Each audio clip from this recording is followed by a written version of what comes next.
Hi,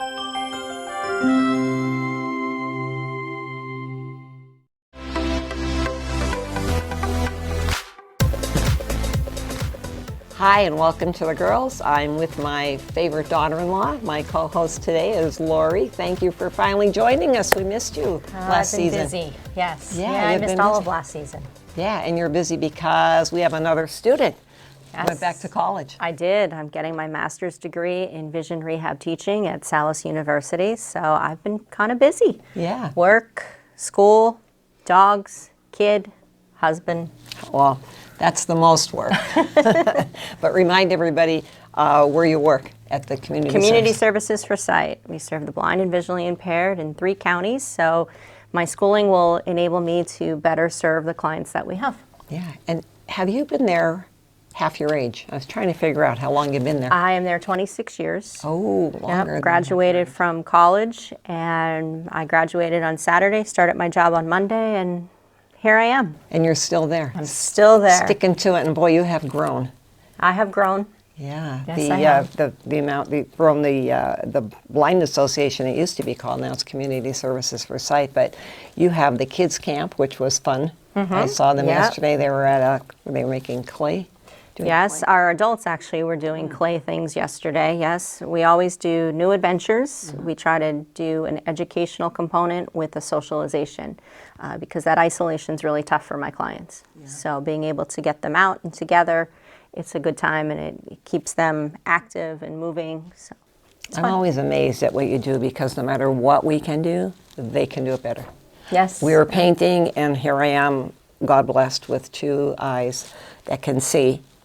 And their paintings were much better than mine. Yeah. I mean, they're just so gifted. They are, and I think they focus a lot harder than sometimes we do.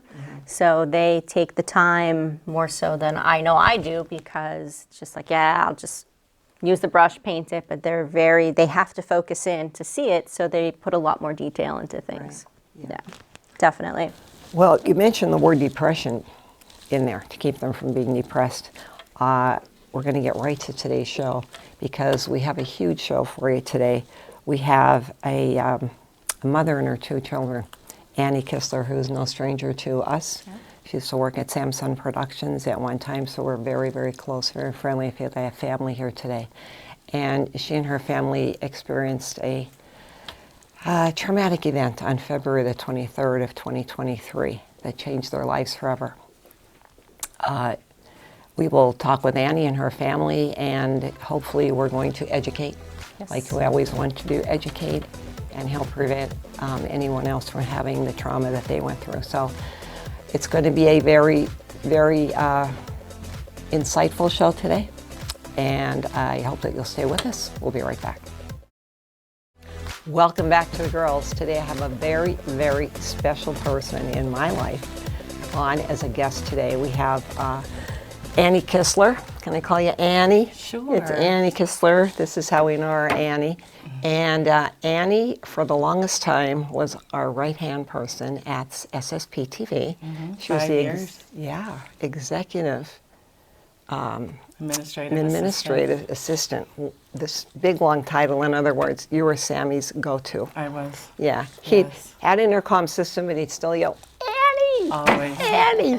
All the time. Always. He never used the phone. He Never. just used to scream from his office. Yep. I don't know why he did that, but anyhow, I think he just liked yelling for you all the time. It was just nice having somebody there. And then the kids would come in after school, our little kids, your Isabella especially, she was there.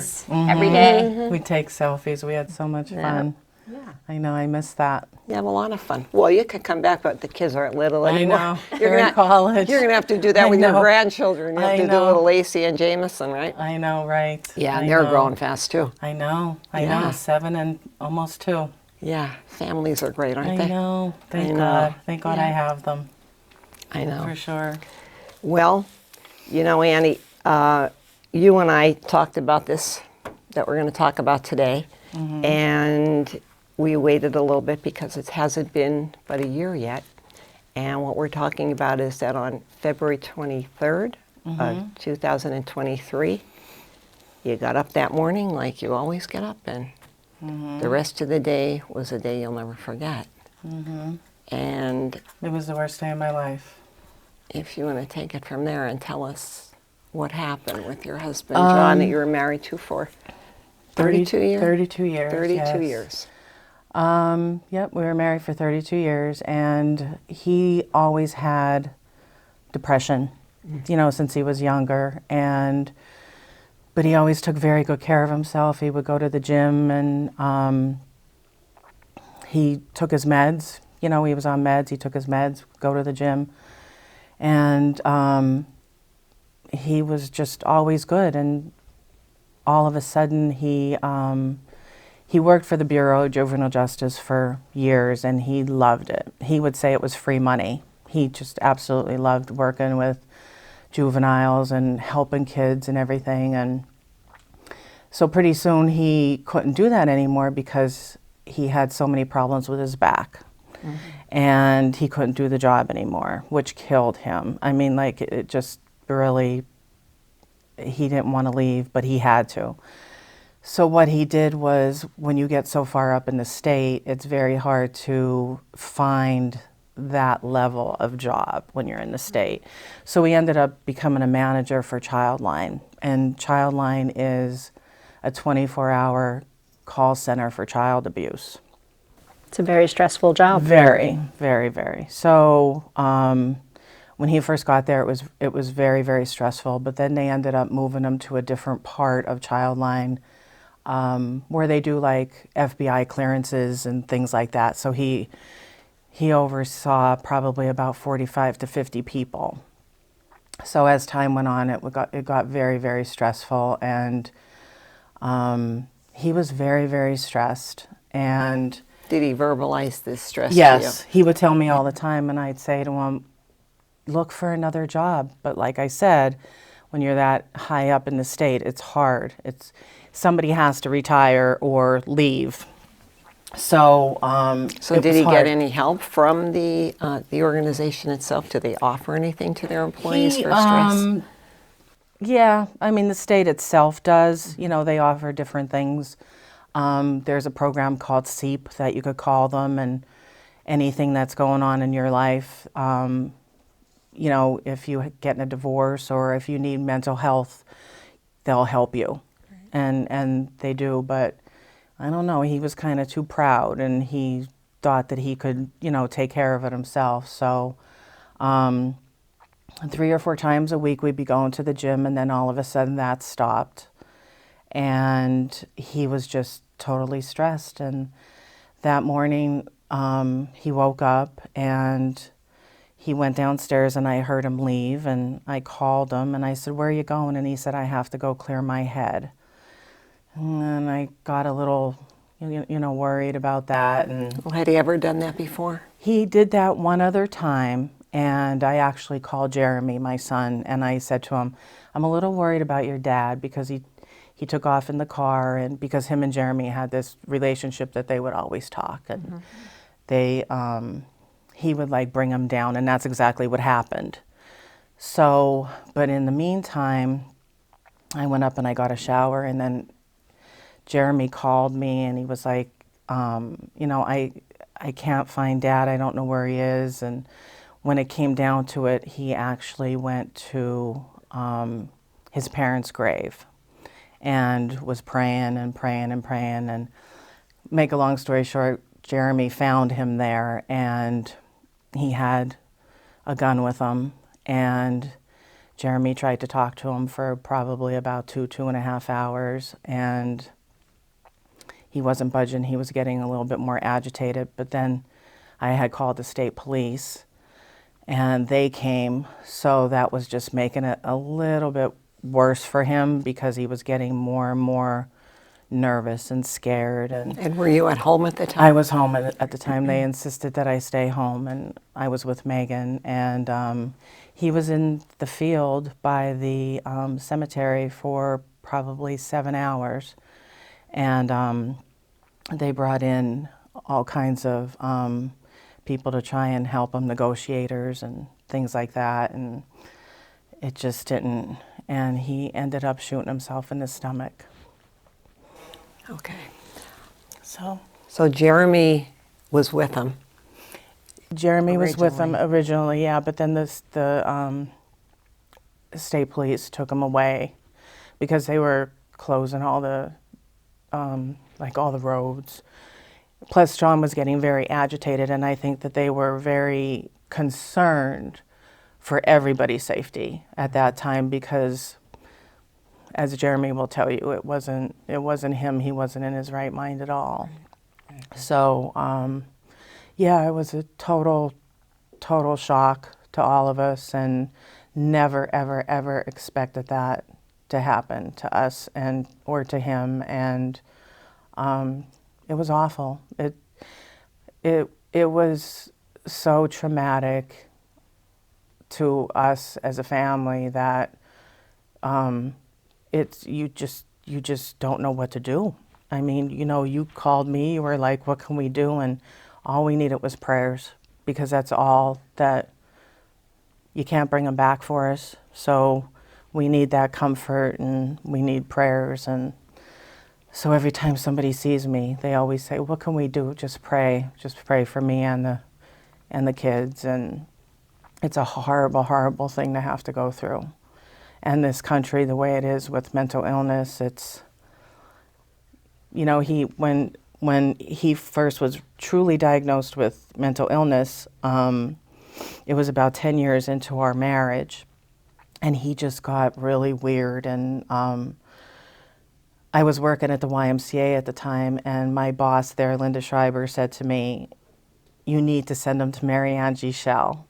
And we know Mary Ann Gichel, and she saved him. She really, really saved him.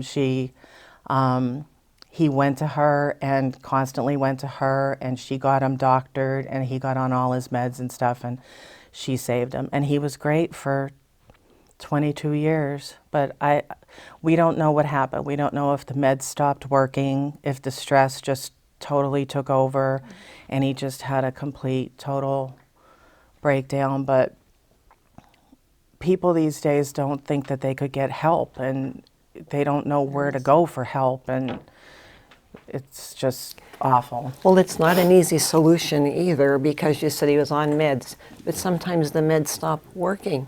Your body either gets immune to them, or you have other stresses in your life. The body chemistry changes. So there's so many things that affect medications, and so many things that you can tolerate for so long. And I know you and your family were in everybody's thoughts and prayers, and everybody was just shocked, not knowing what to do.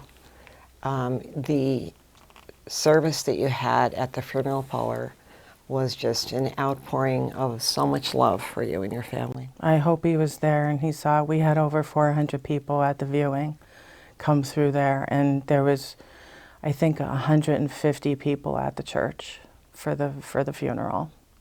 So people came from everywhere. People came from Harrisburg, because that's where he worked out of. All the people that that Jeremy and I work with came, friends, family. It was the respect that you could see that he earned over all the years, because he gave of his entire life to helping other people. He did. I mean, that was what you thought of. When I met him, the first thing I wanted to do is just hug him, because he was like a big teddy bear, and you knew that you could trust him, and he just was always there to help everybody. He loved working with kids. He loved, trying to get them on the right path. He said he would rather work with kids because there's hope. There's hope there, and because I said, what about going into the prisons? And he was like, no, because working with juveniles, at least there's some kind of hope there. Gave them hope. So yeah, and then with Childline, I mean, he helped save a lot of kids there too, so he did a lot. So in his short time that he was here on earth, he gave so much to so many people. And I know that you and your family have been trying to educate other people about this, and maybe trying to prevent anyone else from having to go through what you and your family have been going through. You had several fundraisers in mind, and different organizations that you're able to help through that. And we're going to take a quick break. Stay with us. When we come back, we'll hear from Jeremy and Megan. Welcome back to The Girls. We are joined with Annie Kistler and her children Jeremy and Megan. And we're going to talk a little bit more about the things that have happened to you guys and some of the things that have gone on since. Jeremy, that awful day you were with your dad. Mm-hmm. And I know the state police, your mom mentioned earlier that they asked you to leave. How did that make you feel? What were you feeling at that moment? Helpless, to put it in simple terms. It was a really bizarre feeling. I mean, the entire time they were asking me to leave, and I said, "You don't know my dad, the way he raised me. I'm not just gonna walk off." Sure. So I spent a lot of time down there with him trying to talk to him.